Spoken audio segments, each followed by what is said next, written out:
They sailed to the region of the Gerasenes, which is across the lake from Galilee. When Jesus stepped ashore, he was met by a demon-possessed man from the town. For a long time, this man had not worn clothes or lived in a house, but had lived in the tombs. When he saw Jesus, he cried out and fell at his feet, shouting at the top of his voice, "What do you want with me, Jesus, Son of the Most High God? I beg you, don't torture me." For Jesus had commanded the impure spirit to come out of the man. Many times it had seized him, and though he was chained hand and foot and kept under guard, he had broken his chains and had been driven by the demon to solitary places. Jesus asked him, "What is your name?"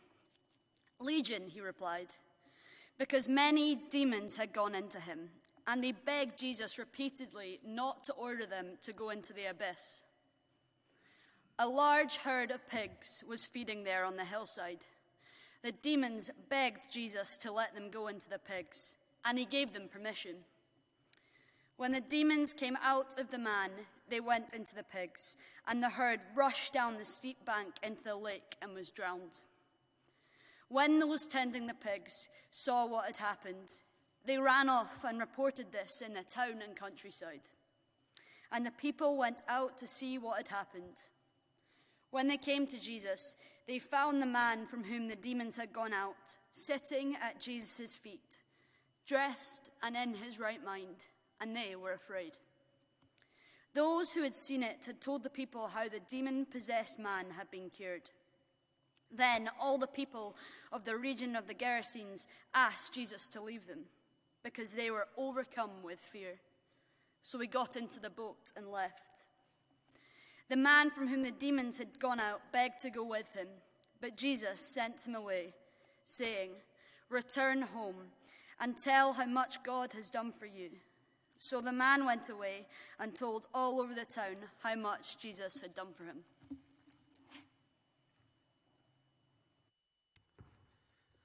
Thanks, Georgie. Well, this is all very strange stuff, isn't it? Suicidal pigs, deranged men, naked deranged men, on a Sunday evening at 7:34, and we're going to look at it for the next few minutes. What on earth has that got to say to us here in Scotland, in Edinburgh, in 2019? We probably need to pray. Let's pray. Father, thank you for your truth, thank you for your word, and we pray that we might hear your voice speaking to us. And as we look at this passage, as we apply it to our own lives, then, Father, may you speak into our souls, into our spirits, into our minds, into our hearts. Come and speak to us this evening, that we might see ourselves as you see us. In Jesus' name, amen. But what I want to do this evening is use that passage as a sort of springboard into thinking about a particular subject that is one of the top three things in our culture or society. The top three things or values that people aspire to in our society are freedom, happiness, and identity. And it's the whole subject of identity that I want to look at this evening. And I wonder if I was to ask you the question, who are you, how you would answer that. It may depend on who you're talking to. If you take a sneaky glance at the person either on your left or right hand now. Go on, just take a quick look. Well, if I were to ask you to say, who are you, to that person that you just sneaked a glance at, what would you say? Who are you? Just tell the person next to you who you are. Go.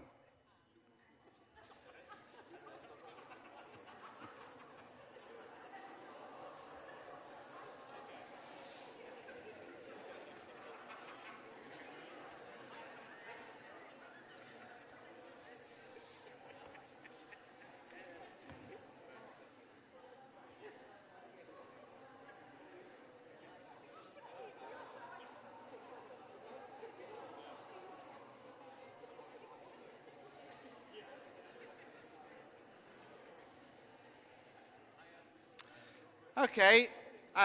Obviously, it's fairly dark. We can't see. But just shout out some of the answers that you heard from the person next to you. Smelly. Okay, that's fair enough. Who are you? I'm smelly. Okay. Any others? I'm your father. That's like, oh, Luke, I'm your father. Okay, right. Mark Cameron is not Luke's father. And Luke's mum is at the back there, which is slightly worrying as well. Any others? Child of God. Okay, that's very holy, very spiritual from row 3. That's okay. Knocked it out of the park straight away. Yep. Who? Holy Son. Okay. All right. Very spiritual answers. I thought people might say, I'm a son, I'm a dad, I'm a mum, I'm a sister, I'm a brother, I'm a Man United supporter, I'm whatever, you know. Because that question actually is one of the most profound questions that any human being can answer. Who do you think you are? And the way in which we think about identity has changed in the last 20 years or so. Previous to the last 20 years or so, we found our identity through a mixture of going inward but also outward. So we defined ourselves by the context of our relationships. So it might have been by the jobs that we do, or the schools that we go to, or the colleges or universities that we attend, or the work that we attend, or maybe it's our relationships, whether we're a husband or a dad or a mum or a wife or a sister or a spouse or a friend or a cousin or a nephew or whatever it might be. And we defined our identity very much by who we relate to in the context of outside relationships. But in the last 20 years or so, there's been a change as to how we think about ourselves. A clinical psychiatrist called Glyn Harrison defines our identity as this. He says it's our inner core, the story that we tell ourselves about ourselves, the inner narrative that gives a sense of meaning and coherence to ourselves. But something has happened. Something has happened in the way that we find out who we think we are. Whereas we used to look outside of ourselves, now in today's society, we're encouraged to go inside ourselves and to define ourselves by who we are inside. The so-called concept of self-identification is one that is really, really important in our culture. And the icon for this, I present to you the 21st century cultural icon of self-identification, is Elsa in Frozen. Now, don't worry, I'm not going to sing it because I want you to stay in the church building. But these lyrics, it's time to see what I can do to test the limits and break through. No right, no wrong, no rules for me, I'm free. And what Elsa is saying is that she can decide, she can determine who she is. Now, if you've watched the first Frozen film, spoiler alert, the second one's just coming out. It promises to be as bad as the first one. Controversial, I know. I just thought I'd see whether you're awake. We've got some Frozen lovers in the first row, which is slightly worrying. But things don't turn out that well for Elsa, even as she tries to determine who she is.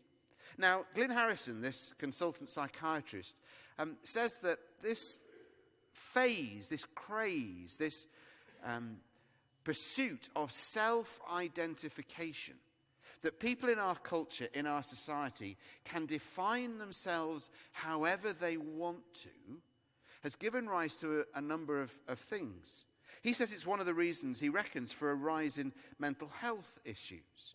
Because without a stable inner core, a story that we tell ourselves about ourselves, then we're less resilient. It's harder to resist short-term rewards. It has consequences for relationships, with reduced perceptions of self-worth, leading to a lesser capacity for empathy, and it results in a rise in people seeing themselves as victims if people disagree with their self-identification.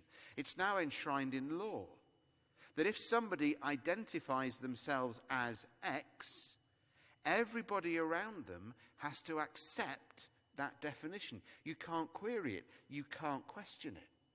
But the reality is that as we go inside rather than outside to discover who we are, we find a contradiction. We find a tension. We find a complete mixture of who we are. We're like an entire box set encaged within our spirits and souls.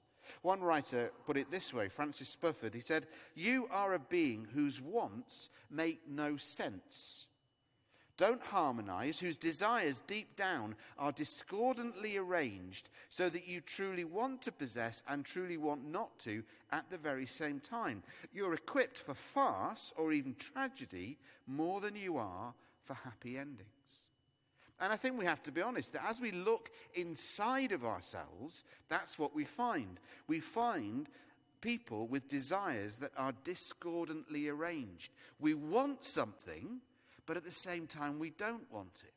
When we achieve something that perhaps we've wanted for years, we're unhappy then as to how that leaves us feeling and what it reveals perhaps about who we really are.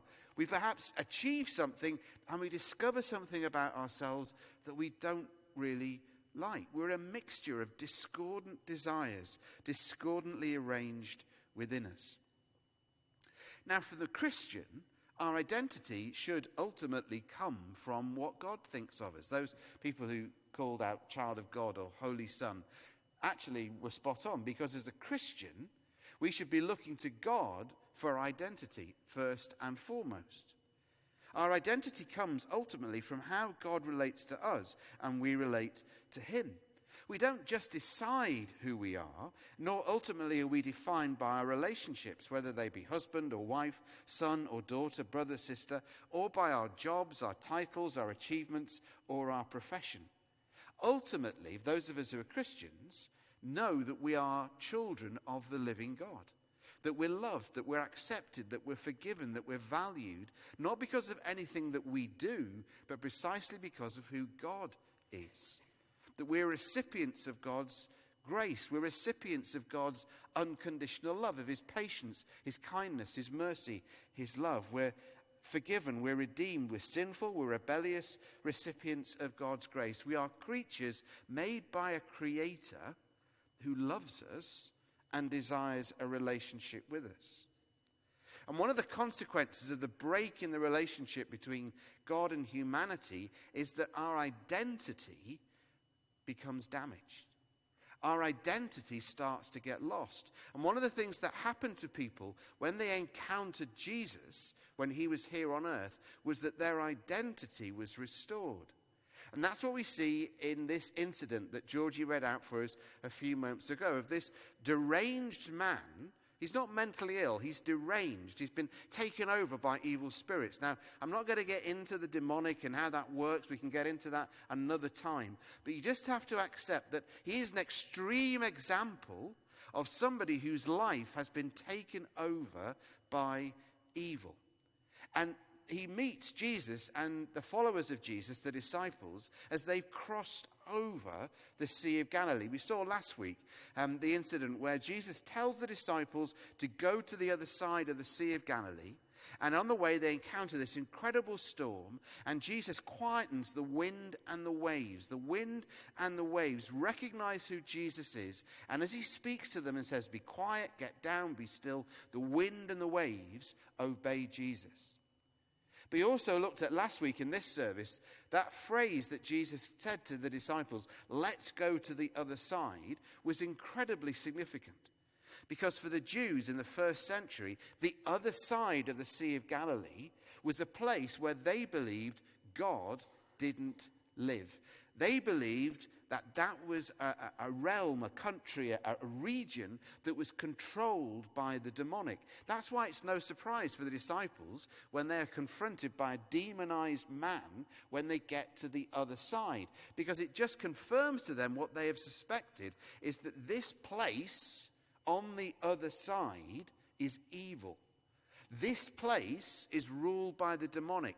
This place is full of pagan religion and pagan temples. Apparently the ruins of those temples are still there on the other side of the Sea of Galilee.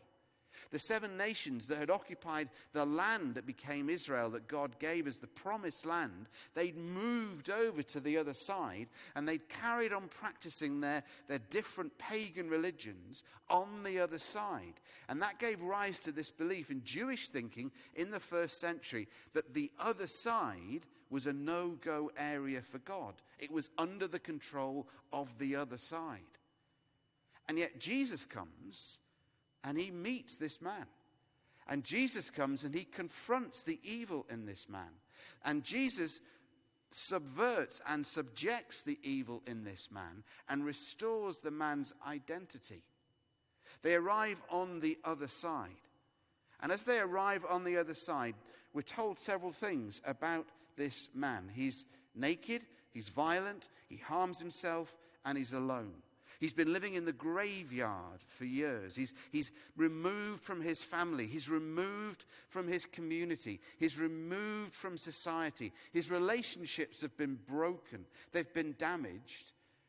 And it is an extreme example, but it's an extreme example of what evil and sin and the consequences of the break in the relationship between God and humanity lead to, as our relationships are broken and we withdraw even more into ourselves. So this man is separated from his family. He's separated from his spouse. He's separated from his kids. He's separated from his town. He's separated from his society. He's separated from people who know him and love him. And there he is living in the graveyard, a really scary figure. He's violent. He's naked. People try and control him with chains, but he breaks the chains. He has supernatural strength, superhuman strength, and he's a very, very scary individual. And when Jesus and the disciples arrive on the other side, something happens. The man appears on the beach and shouts at them and says, "What do you want with me, Jesus, Son of the Most High God?" Just like the wind and the waves, here is somebody who identifies who Jesus is. Here is somebody who recognizes the authority of Jesus.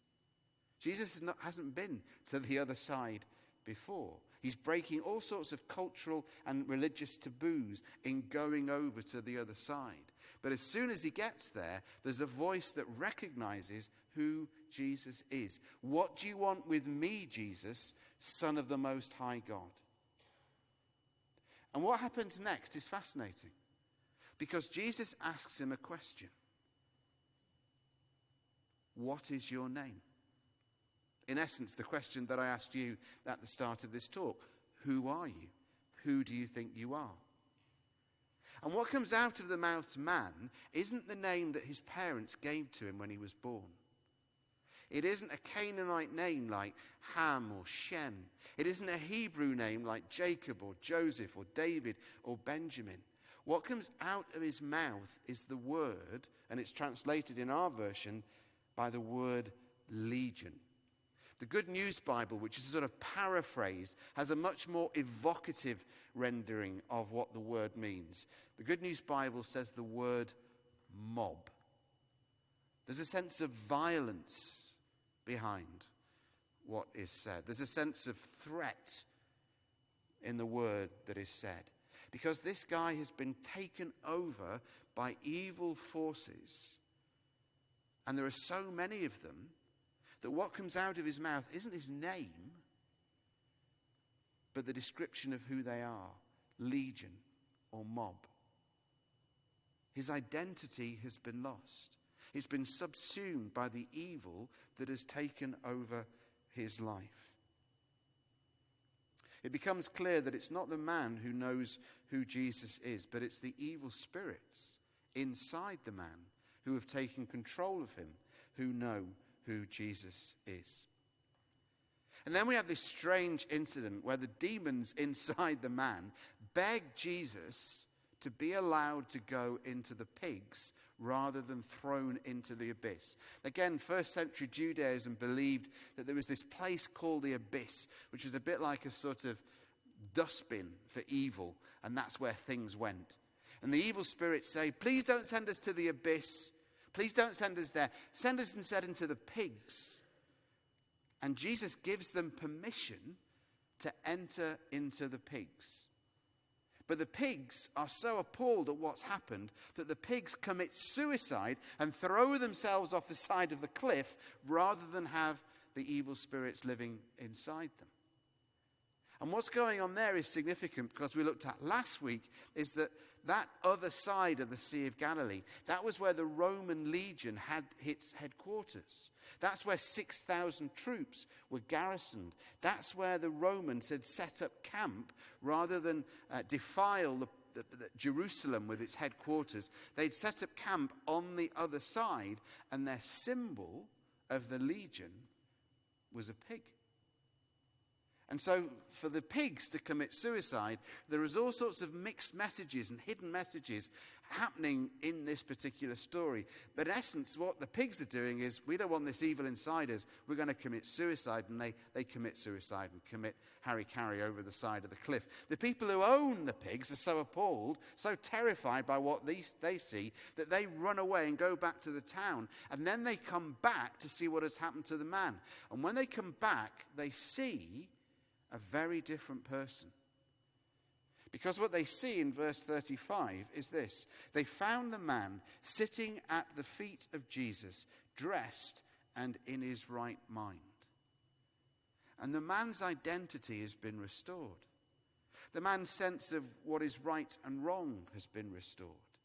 He's dressed. He's recovered his sense of propriety, if you like. Rather than wandering around naked in the graveyard, he's been given a set of clothes and he's wearing them. Probably the other disciples have given him the set of clothes. But that phrase, sitting at the feet of Jesus, is also significant. That's the phrase that was like a shorthand for meaning this person is now a disciple of Jesus. If you sat at a rabbi's feet, that meant that you were putting yourself under their teaching. You were entering into their school of thought. You were making yourself a learner. You were enrolling in that rabbi's school if you sat at their feet. This man, who a few minutes before was deranged, violent, terrified, out of control, now is dressed, sitting at the feet of Jesus and in his right mind. His identity has been restored. He's amazed at what has happened to him. The people who have seen the pigs commit suicide are absolutely terrified, and they beg Jesus to leave them. Jesus says, okay, I don't want to cause trouble. I'm out of here. And he leaves them. The man who's been delivered of the evil spirits begs Jesus to be allowed to go with him. And in the first prayer request that he makes of Jesus, Jesus says, no. Imagine the first prayer that you ever prayed to Jesus, and the answer you get back is no. But that's what Jesus does. Because Jesus realizes that the next part of this man's restoration needs to take place. Because Jesus says to the man, go home and tell what God has done for you. So the man goes home. He goes back to his family. He goes back to his kids. He goes back to his village. He goes back to his community. And those relationships are restored. And as his relationships are restored, his identity is restored. Because that's what Jesus does.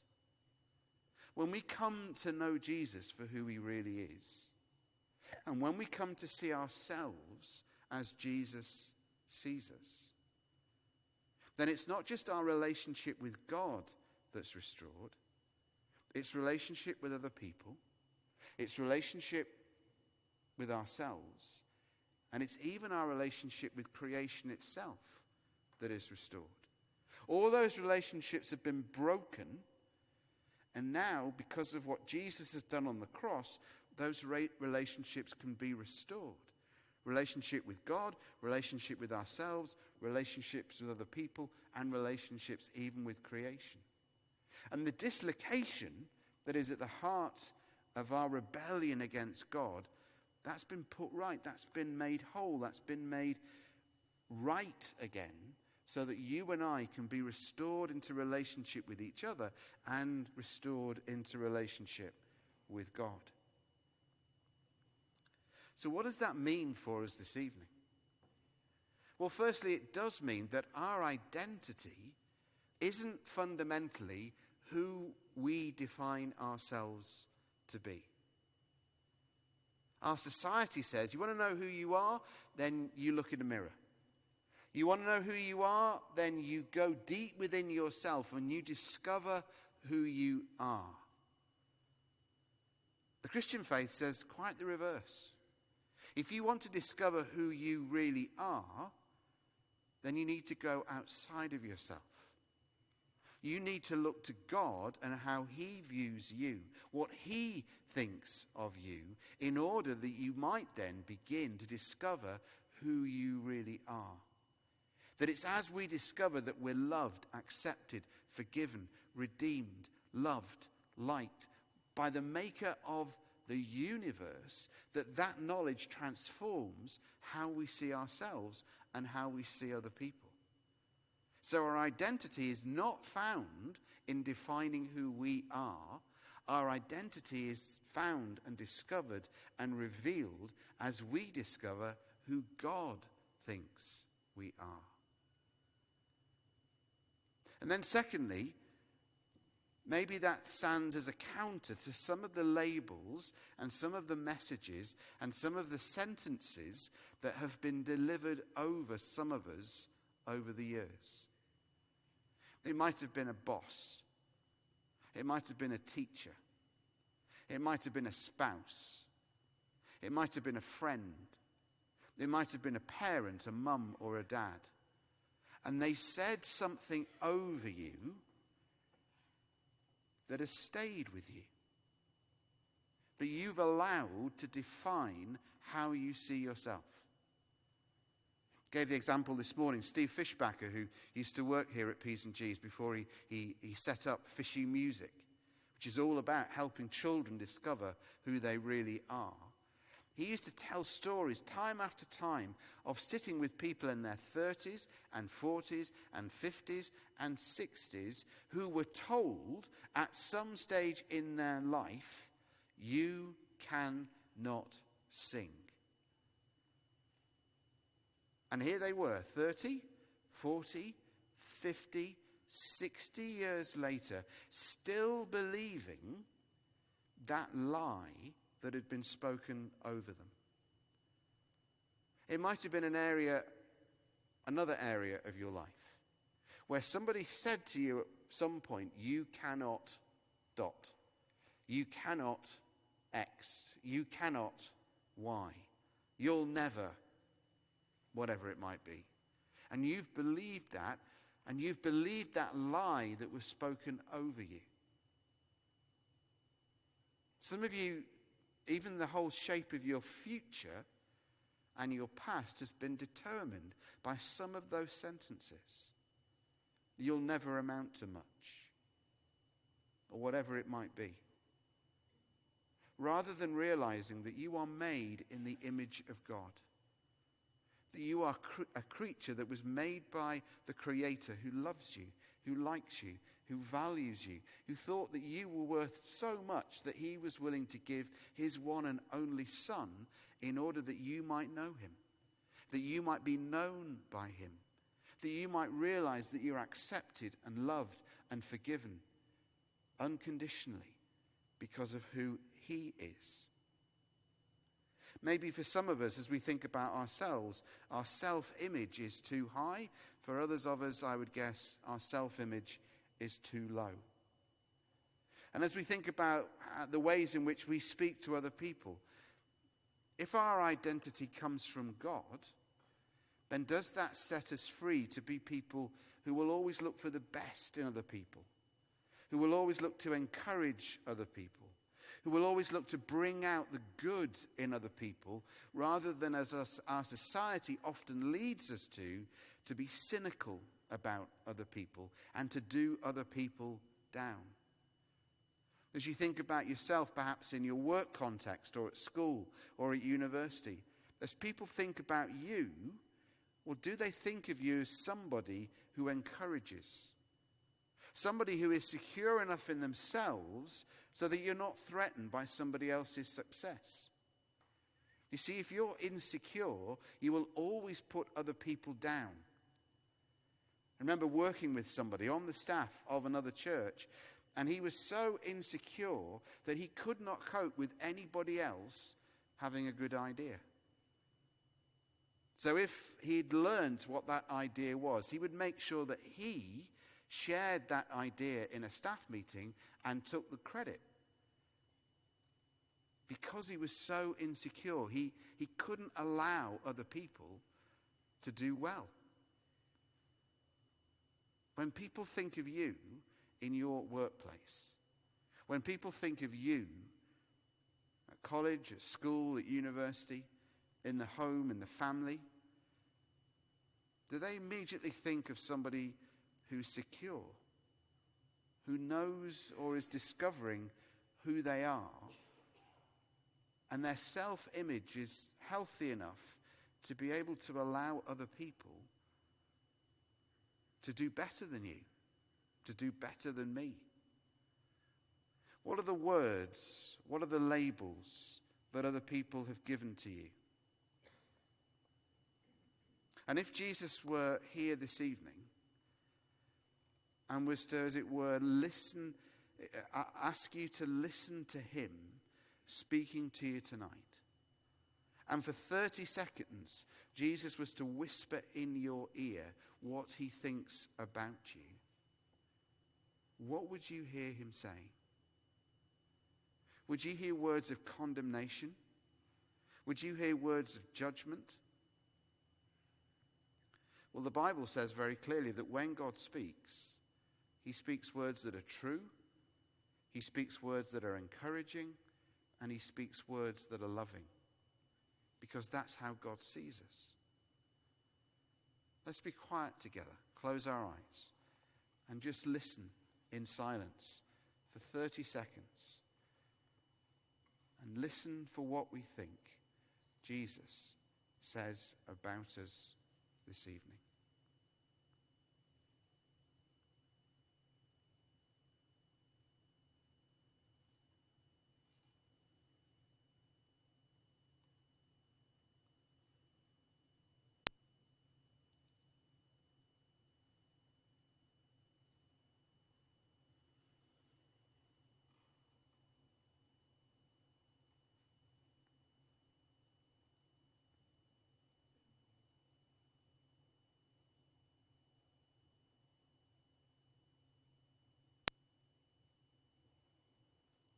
Jesus, thank you that you love us, that you like us, that you lived, died, and was raised again in order that our identity might be restored, that we might begin to discover who we really are as we discover ourselves in relation to you. Would you help us to see ourselves as you see us? And then as we see ourselves as we truly are, frail, fragile, prone to making mistakes, and yet somebody that you love, value, and accept and forgive. Would you help us to see other people as you see them, even as we begin to see ourselves? Please continue your work of restoring your identity in us, that your image, the image of Jesus, might be seen more fully in who we are as your Spirit works in our lives. In his name.